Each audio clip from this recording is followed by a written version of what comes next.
ఆకాశం ఎందుకో పచ్చబడ్డది, ఆ నడుమ బొట్టేమో ఎర్రబడ్డది.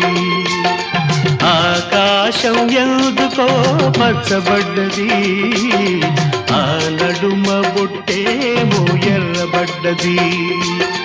వీచే గాలుల తాకిడి, సాగే గువ్వల అలజడి, రమ్మని పిలిచే పైబడి.